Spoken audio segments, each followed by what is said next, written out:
Welcome to another video from explainingcomputers.com. Over the past 3 years on this channel, I've followed the development of RISC-V. This is a free and open ISA, or instruction set architecture, that provides an alternative to the closed ISAs used in today's x86 and ARM processors. Already, RISC-V is firmly established in the embedded and microcontroller marketplace, with over 10 billion RISC-V cores shipped. However, my own main interest is in the development of RISC-V as an alternative to x86 and ARM for end-user and server computing. In 2022, I reviewed the Star5 Vision 5.1, one of the first low-cost RISC-V computers able to run a desktop operating system, as well as the SciPy Neza, which could just about do the same thing. In 2023, I subsequently looked at increasingly powerful RISC-V development boards, including the Vision 5.2 and the SciPy Lychee Pi 4a.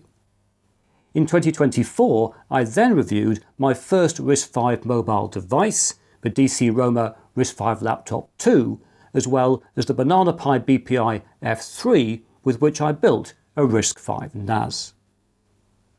Most recently, I've reviewed the Mini ITX Milk 5 Jupiter, as well as the Hi5 Premier P550 from Sci5, which is the most powerful RISC-V computer I've yet reviewed. And RISC-V hardware with even greater performance is on the horizon. In this video, I'm going to discuss how RISC-V may promote innovation in the computing industry. As you're probably not aware, whilst for 35 years I've worked in computing, my degree, my undergraduate studies, were in industrial economics, which is the economics of market structures and competition. And indeed, in my first 2 years working as a university lecturer, I taught both industrial economics and computing.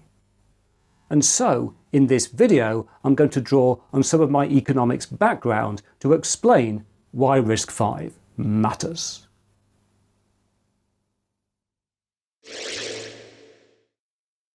To understand why RISC-V is important, we need to know what it actually is.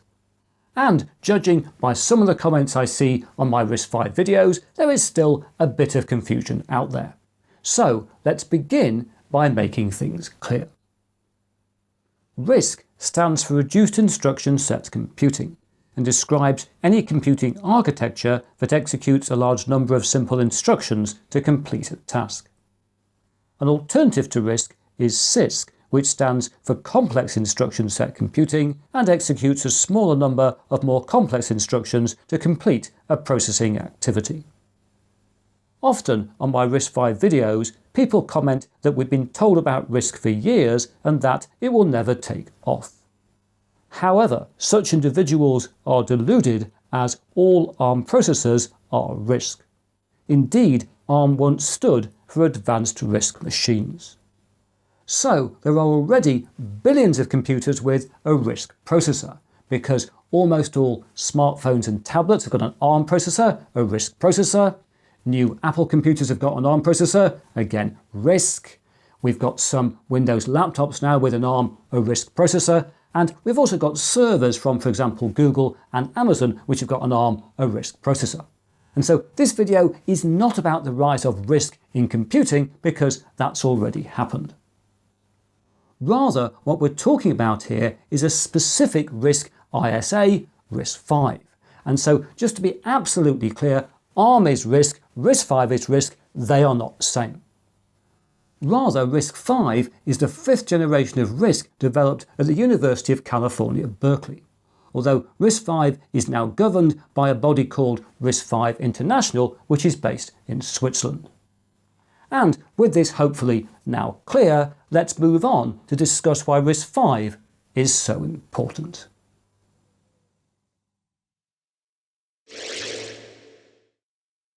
One of the things that distinguishes RISC-V from the x86 and ARM ISAs is that RISC-V is open. Today, only Intel and AMD can make an x86 family processor, and anybody who wants to make an ARM processor has to pay license fees to ARM Limited. In contrast, anybody can design and sell a RISC-V processor without any constraints on their actions. Because RISC-V is free and open, it decreases barriers to entry in the microprocessor marketplace. But what's more important is how RISC-V may increase competition in end-user and server computing. Right now, these markets are dominated by x86 and ARM, and monopolistic marketplaces always stagnate as the companies involved have little incentive to innovate and to become more efficient. RISC-V therefore matters because it has the potential to cause disruption and to catalyse innovation from new market entrants. To put things another way, for efficient market operation, 2 ISAs are not sufficient for 8 billion people. And indeed, if you had somebody looking at the Earth from space who had no knowledge of the history of computing on this planet, they would wonder, why have we ended up in this situation where we've only got 2 dominant ISAs for so many computer users? And the answer to that question is very simple: compatibility. We think back to where computing has come from throughout the 1940s, 50s, 60s, particularly into the 70s and the early 80s. We had lots of incompatible computers. Indeed, I remember picking up computer magazines in the 1980s where you could frequently look through the magazine and you could find adverts for at least 30 different completely incompatible computers. And this wasn't just an issue about ISAs, it was about operating systems and software and even physical media. But certainly in those early days of what we called microcomputing, if you wrote a document in a word processor on one computer, you wanted to get that document to another one, you probably had to retype it. In practical terms, a lot of the time, we had massive incompatibility. And that's why the IBM PC became so successful, because people went towards a single ISA. Industry had to have something that was fully compatible, and it slowly caught on, and that's where we've ended up with things today, with x86 and ARM being so dominant. However, across the past 20 years, the compatibility issue has become less of a problem because more things have gone online. Lots of people now access things using the web, and virtually any operating system and any ISA, if you can't provide people with a web interface, you're not going to be successful. And so the compatibility issue isn't as big as it was. And so why have we still got 2 dominant ISAs? Well, of course, this is what happens when you get monopolistic marketplaces. There's no incentive for Intel and AMD and ARM to create other things. And yet we know that if you want to have innovation in a marketplace, it tends to come from new market players. Think back to what happened when we had the rise of the internet and the World Wide Web in business and in the consumer space.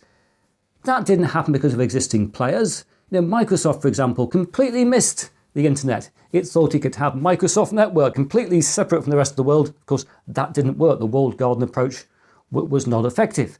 And it took companies like Google and Amazon and others to come in and disrupt the industry. And that's really what we need today. The industry's become stagnant, I think, computing, because we are dependent on a very few monopoly players. Now, in early 2025, we do not know if RISC-V will allow new market entrants to significantly disrupt the computer hardware marketplace. Certainly, this cannot happen until RISC-V is price and performance competitive with ARM and x86, at least in some market segments.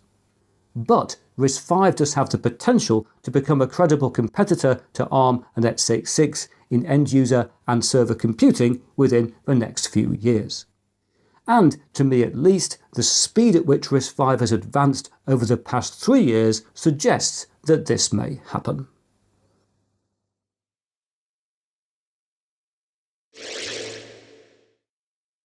Right, I thought I should say something about RISC-V and international trade, as it's almost impossible to separate any sensible discussion about the development of RISC-V from geopolitics. Right now we are witness to a new and probably increasing trade war between the United States and China. And regardless of the political and security reasons for this, in purely economic terms we know from both theory and a lot of history that the imposition of trade barriers, tariffs and other measures at best will only have short-term benefits for those who impose them. Right now, we can be pretty certain that the increasing trade barriers between the United States and China will accelerate the development of RISC-V in China. And this may be good for computing if it introduces more competition into the global marketplace, as I've already discussed. However, the United States may not maintain its dominance in the microprocessor marketplace by forcing other nations to create credible competitor products. Nor would it be to the advantage of the United States to prevent American companies from participating in RISC-V, as some policymakers have called for. We need to remember that RISC-V is a free and open ISA managed by a governing body based in Switzerland, not in China or the United States. As already argued, RISC-V also has the potential to disrupt the computing marketplace. Decision makers in all nations would therefore be wise to remember these two key facts when making trade policy.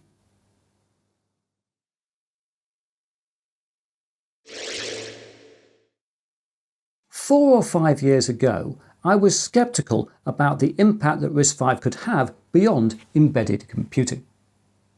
But by 2022, my position had changed. I'd become convinced that RISC-V does have the potential to be highly disruptive across large parts of the computing industry.